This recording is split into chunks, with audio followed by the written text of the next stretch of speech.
கோலி talk Kollywood news. ஒரே நாள்ல ரஜினி தனுஷோட படங்களோட ஆடியோ விழா. KS ரவிக்குமார் இயக்கத்துல ரஜினி, சோனாக்ஷி சின்ஹா, அனுஷ்கா நடிச்சிருக்கும் படம் லிங்கா. இந்த படத்தோட படப்பிடிப்புகள் எல்லாம் முடிவடைஞ்சு போஸ்ட் ப்ரொடக்ஷன்ஸ் வேலைகள் முடுக்கிவிடப்பட்டிருக்கு.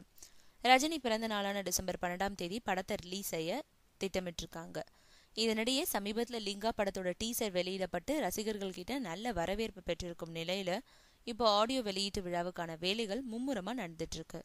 லிங்கா படத்தோட ஆடியோவை வர நவம்பர் 9ஆம் தேதி வெளியிட முடிவு செஞ்சிருக்காங்க. சென்னை சத்யம் தியேட்டர்ல இந்த ஆடியோ விழா நடக்கும்னு தெரியுது. இதுக்கு நடுவுல அன்றைய தினமே ரஜினியோட மருமகனும் நடிகருமான தனுஷ் படத்தோட ஆடியோ விழாவும் நடக்க இருக்கிறதா சொல்லப்படுது. KV ஆனந்த் இயக்கத்துல தனுஷ், அமிரா டஸ்டர் நடிச்சிருக்கும் இந்த படத்தோட ஷூட்டிங்கும் முடிஞ்சு போஸ்ட் ப்ரொடக்ஷன்ஸ் வேலைகள் மும்முரமா நடந்துட்டு இருக்கு. இந்த படத்தோட ஆடியோ விழாவும் நவம்பர் 9ஆம் தேதி நடைபெற இருக்கிறதா சொல்லப்படுது.